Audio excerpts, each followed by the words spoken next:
March 30, 2021, an open letter to the Honorable Congresswoman Karen Bass, Chairwoman of the Congressional Black Caucus, Washington, D.C. Dear Congresswoman Bass, my name is Danyacho Teshome, and I'm one of thousands of your Ethiopian American constituents who have supported you over the last 2 decades.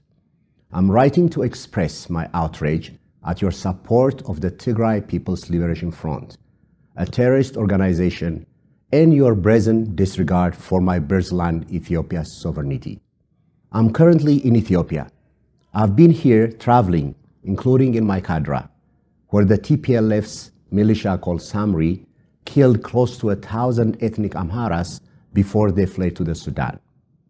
Had I been at home in Los Angeles, I would have joined my fellow Ethiopian Americans, your constituents, at the demonstration in front of your Los Angeles headquarters 3 weeks ago. Your reckless suggestion during Secretary of State Blinken's hearing in Congress that peacekeeping forces get deployed in Ethiopia is nothing short of a declaration of war against a sovereign nation, my birthland, Ethiopia. I would like you to realize that the dagger of betrayal that you plunged into our collective hearts will never be forgotten. For reasons incomprehensible to my community, you have chosen to use your public office to give credence and attempt to restore the TPLF, an organization registered by the US government as a terrorist organization, back to power. Over the last 27 years, the TPLF has done everything in its power to divide Ethiopia, a mosaic of over 80 ethnic groups along ethnic lines, and start inter-ethnic conflict throughout the Horn of Africa. Congresswoman Bass, what you have done in supporting the TPLF and undermining the sovereignty of Ethiopia is to set precedents, a new law for the US foreign policy, one that aims to spearhead a neo-colonial agenda of pitting the over 3,000 different ethnic groups in Africa that speak over 2,100 different languages against each other. Over the last 15 years, my community, your constituents, have met with you numerous times and provided you with an abundance of first-hand evidence that document atrocities committed by the TPLF over the last 27 years. A few years ago, we even brought a TPLF torture victim, Mr. Habtamu Ayalew, to meet you in person and recount the blood-curdling accounts of horrific torture he endured, supported by certified medical records. Needless to say that you and your staff shed crocodile tears at the time. Shame on you. You have brought an everlasting disgrace upon your public office, an everlasting shame that will not be forgotten. Not that I believe that you and your colleagues in the Democratic Party are unaware of these facts, but just in case you conveniently forgot, the Ethiopian National Defense Forces, the very forces that you demonize and accuse of fabricated charges of human rights violations, have served all over the world from South Sudan to Rwanda with exemplary discipline. Need I remind you as well that it is the Ethiopian National Defense Forces that fought Al-Shabaab for 2 decades so that American Marines did not have to die in Somalia? Did you forget that it is the Ethiopians, my people, who died on their behalf? You, the United States of America, owes a debt of gratitude to the Ethiopian National Defense Forces. Your betrayal is diabolical. You have proven to us that you and your party are flawed. You lack the political integrity to take a consistent stance with moral fortitude. Although many of us have substantive differences with the Republican Party on many issues, the Republicans, with all their shortcomings, say what they do and do what they say. Unlike you and your party, They have political integrity, consistency, and moral fortitude.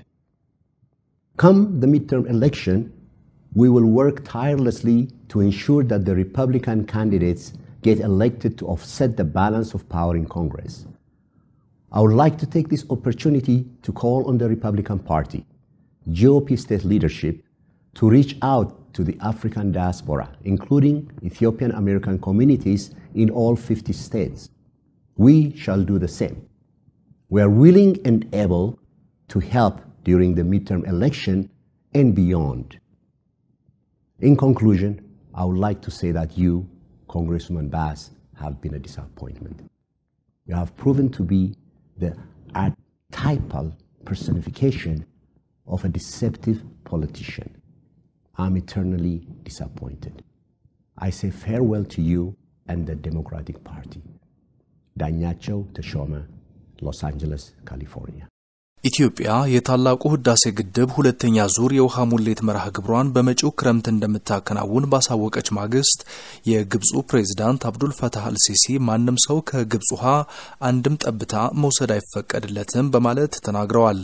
ይህ ከሆነ ቀጠናው የማይገመት አለመረጋጋት ውስጥ ይገባል ሲሉም ጠንካራ አቋም አንጸባርቀዋል። የኢትዮጵያ መንግስት ለዚህ የፕሬዝዳንት አብዱል ፈታህ አልሲሲ ንግግር በይፋ እስካሁን ምላሽ አልሰጠም። እኛም ከትናንት ጀምሮ የመንግስትን ምላሽ ለማወቅ ያደረግነው ሙከራ አልተሳካም። በባህር ዳር ዩኒቨርሲቲ የዓለም አቀፍ ህግ መምህር የሆኑት አቶ ዘውዱ መንገሻ ኢትዮጵያ ዓለም አቀፍ የድንበር ተሻጋሪ ወንዞች ህግጋትና ስምምነቶችን አክብራ የኤሌክትሪክ ኃይል ማመንጫ ግድብ መስራቷ እንዲህ ያለውን የከረራ አቋም ከታችኛው ተፋሰስ ሀገር መሪ እንዴት አስከተለ? እንደምታውስ ምን ይሆን ብለን ጠይቀናቸዋል። እንግዲህ በአንድ በኩል እንደማስፈራራትም ለማየት ይቻላል። በሌላ በኩል ደግሞ ግድቡም እየተገነባ ነው። የመጀመሪያ ዙር ሙሌት እንደምናስታውሰው አምና ተደርጓል። አሁን ደግሞ ሁለተኛ ዙር ሙሌት ልናደርግበት የምንችልበት ጊዜ በጣም ቅርብ ነው። ስለዚህ ይህ ከሆነ ሌሎች ሀገራት ኢትዮጵያ ላይ ተጽዕኖ በማድረግ ወደ ስምምነት ለመግፋትም ሊሆን ይችላል። ግን በአንድም ሆነ በሌላ መልኩ የምንረዳው ነገር ምንድነው? ቀጠናዊ ቀውስ ሊከሰት ስለሚችል ቀድሞ ኢትዮጵያን ወደ አንድ የሆነ ግፊት ውስጥ በማድረግ ከዚህ ግድብ ስራ ጋር በተያያዘ ስምምነት እንድታደርግ ለመገፋፋት የተደረገ አድርጌ ነው የምወስደው። የግብጽ መሪዎች በናይል ወይም አባይ ወንዝ ላይ ያላቸው አቋም አንድ ነው ማለት ይቻላል። ገማል አብደል ናስር በአንድ ወቅት ጠንካራዋን ግብጽ መገንባት ያሻል እንዴት ከተባለ በናይልና በናይል ብቻ ብለዋል። ከእስራኤል ያላቸውን ስጋት በካምፕ ዴቪድ ስምምነት ከቋጩ በኋላ አንዋር ሳዳት ከእንግዲህ በኋላ ግብጽን ወደ ጦርነት የሚያመራት ቢኖር ውሃ ብቻ ነው ማለታቸው አይዘነጋም። መሐመድ ሙርሲም ቢሆኑ ግብጽ የናይል ስጦታ ከሆነች ናይል ለግብጽ ስጦታ ነው በሚለው ንግግራቸው ይታወሳሉ። 60% ግብጻውያን ናይል ከሰማይ የወረደላቸው ጸጋ አድርገው ሲያምኑ በተቃራኒው ኢትዮጵያውያን ሀብቱ የኛ እንደሆነ አያምኑም የሚሉት የኢትዮ አረብ የህዝብ ለህዝብ ተመራማሪው ፕሮፌሰር አደም ካሚል ግብጽ በፕሬዝዳንት አብዱል ፈታህ አልሲሲ ዘመን ኢትዮጵያ ከውጭ እርዳታና ድጋፍ እንዳታገኝ ከመሰራቱ በላይ ግድቡ 40% ከደረሰ በኋላ ከፍተኛ ጫና በኢትዮጵያ ላይ ደርሷል ይላሉ። ግብጽ ካሁን በኋላ በጥሩ ሁኔታ ተጓዛለች። ግብጾችም እኛ አልፎልን ተጠናክረን ሀያል ሆነን ከረሃብ ከድህነት ከኋላ ቀርነት ከወጣን ሀያልነትን የምናገኝ ስለሆነ ምክንያት ግን ባላቸው ኃይል መሰረት ሙከራ ያደርጋሉ። አሁን ፊት የመጨረሻ አቋማቸው የሰጡት ምንድን ነው? አንድ ተኩስ ወይም አንድ እርምጃ ብንወስድ ይሄ ቀጠናው በሙሉ ይተረማመሳል የሚል ማስጠንቀቂያ እየሰጡ ነው ያሉት። ፕሬዝዳንቱ ይህንን ካሉ ኢትዮጵያ ግድቡን ስትገነባ የጣሰችው ህግ ምን ይሆን ብለንም አቶ ዘውዱ መንገሻን ጠይቀናቸዋል። ከሁሉ አንጻር ሲታይ በኢትዮጵያ በኩል በተቻለ መጠን ሁሉንም የዓለም አቀፍ የድንበር ተሻጋሪ ወንዞችን የሚገዙ መርሆችን በአግባቡ አክብራ ነበር ሄደችው ማለት ይቻላል። በግብጽ በኩል ግን የነበረው ሂደት ምንድነው? ከዚህ ቀደም በ1959 በ1920ዎቹ ውስጥ የተደረገው በቅኝ ግዛትና ከቅኝ ግዛት ማግስት የተደረጉ ስምምነቶች ላይ ለግብጽ ድርሻ ተሰጥቷል ብለዋቸው የሚያስቧቸው የውሃ ክፍፍል በምንም አይነት መልኩ መንካት የለበትም ይላል። ይህ ደግሞ በፍጹም ሊሆን አይችልም። አልሲሲ ንግግርም ግብጽ በእነዛ ስምምነት ያገኘችውን ውሃ በምንም አይነት ድሮፕሌት ሊቀንስ አይገባም የሚል አይነት ሐሳብ ነው። ይሄ ደግሞ ውሃውን በፍትሃዊነትና በእኩልነት የመጠቀም መርህ ከሚለው የሚጣረስ ነውና እነሱ ሐሳባቸው ቀድሞ የነበረውን የውሃ አጠቃቀም ማስጠበቅ ነው በተለያየ አይነት መንገድ። በኢትዮጵያ በኩል ያለው ጥያቄ ምንድነው? ውሃውን በእኩልነትና በፍትሃዊነት የመጠቀም ጥያቄ ነው። ሱዳን የመንግስት ለውጥ ካስተናገደች ወዲህ በኢትዮጵያ ታላቁ የህዳሴ ግድብ ዙሪያ ያላት አቋም ወደ ግብጽ የማድላት ዝንባሌ ታይቶበታል። የሶስቱ ሀገራት የግድቡ ድርድርም ተቋርጦ ቆይቷል። ለዲደብሊው ለተጠናቀረው ዘገባ ሰለሞን ሙጬ ነኝ ከአዲስ አበባ።